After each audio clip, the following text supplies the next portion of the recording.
Hey everybody, welcome back to Justin on Money. I'm Justin.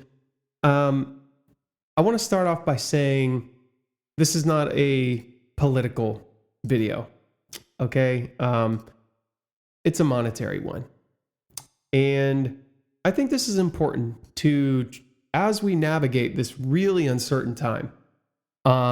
It's important to talk about policy. It's important to bring these things to the forefront of our thinking.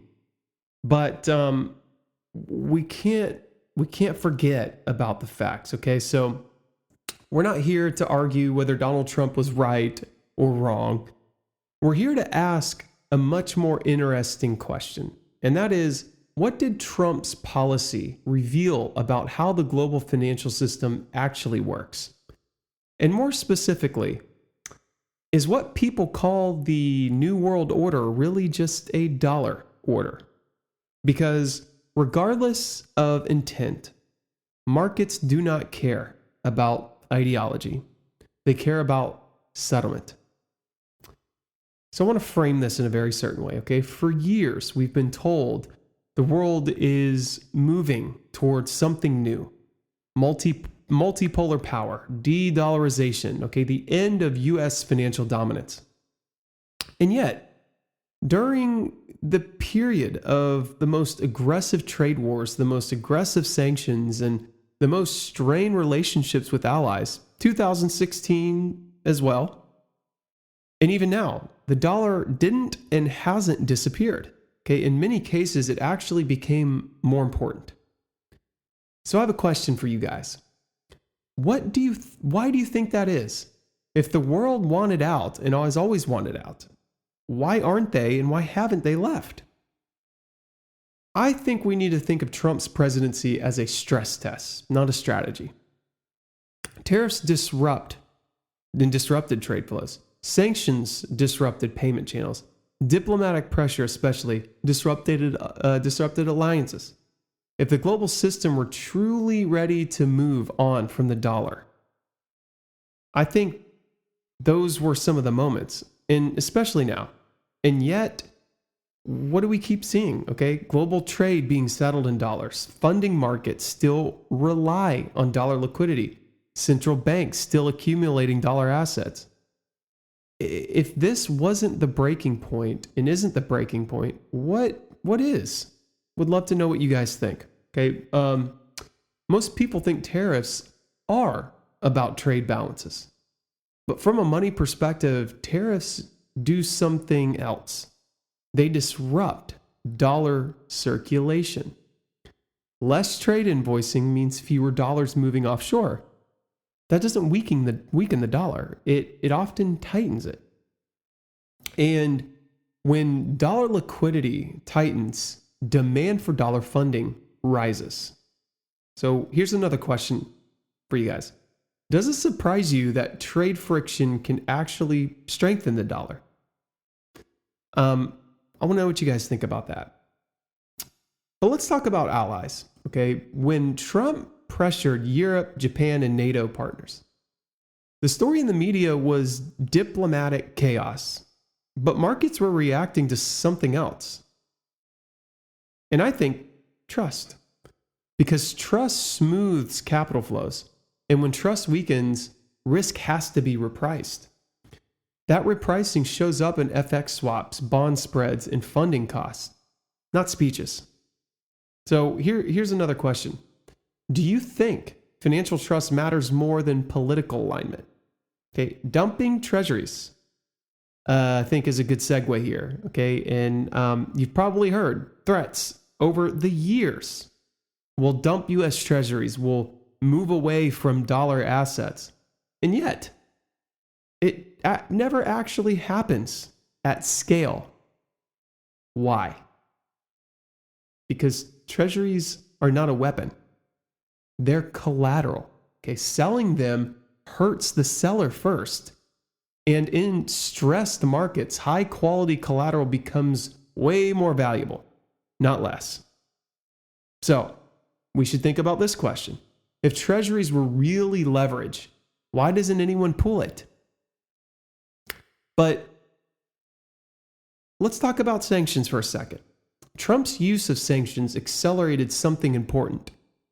Not de-dollarization, but de-risking. Countries didn't abandon the dollar. They tried to protect themselves from dollar scarcity. And this is a critical distinction. Okay, and it's one that institutions like the Bank for International Settlements have been very clear about. Okay, this is the BIS. Okay, fragmentation doesn't weaken the system. It makes access more conditional. Which brings up another question. Is the world moving away from the dollar or just competing for access to it? And so here's what Trump, I think, really revealed. I don't think he revealed a new currency order. I think what he's revealed is really the hierarchy of our monetary system. What matters more? Japan's currency, Japan's debt, what matters more here? Some countries have reliable access to dollar liquidity. Some only have it in calm periods, and some barely have it at all. Okay, that hierarchy existed long before Trump.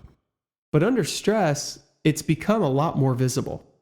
So what do you guys think? Do you think the future is multipolar, or do you think it's tiered? And while we're here, I think it's important to probably mention the Fed. Okay, because I think another really uncomfortable thing, something that's really hard for people to wrap their heads around, I think this emerged as well. Okay, that the Federal Reserve isn't just a domestic central bank anymore. We gotta clear the air here. It's a global system operator. Swap lines, backstops, liquidity guarantees. Not because, it wants to help the world, but because protecting the dollar system means protecting U.S. stability. So let me ask you, if the dollar weren't central, would the Fed need to do this? Which brings us to the next thing we need to address, the whole point of the video. The original question: is the New World Order a dollar order? I mean, based on what markets did and have done, not what people said, the answer looks a lot like yes. And this isn't because the US commands it, but because the system still settles there. Trump didn't design this system. He didn't control it. But by stressing it, he exposed it. So I'll leave it at this. The New World Order isn't about who leads politically. It's about who clears funds and settles when things go wrong. And so far, every stress test has pointed to the same place. The fastest way to misunderstand global power is to ignore how money actually moves. This is what I want you guys to take away. So let me ask you, and I genuinely want to hear this in the comments. Is the world really moving away from the dollar? Or are we just seeing a tighter, more conditional dollar order take shape? Okay? If this kind of breakdown helps you think more clearly about markets, consider subscribing. Okay? This channel, I like to keep it mechanical. Okay? I like to try to leave the noise out of this. But that doesn't mean we shouldn't ignore what's happening with our allies. I don't agree with everything that Trump has done. Okay, but who am I? But I do find that a lot of the opinions about him are more about his style and his character.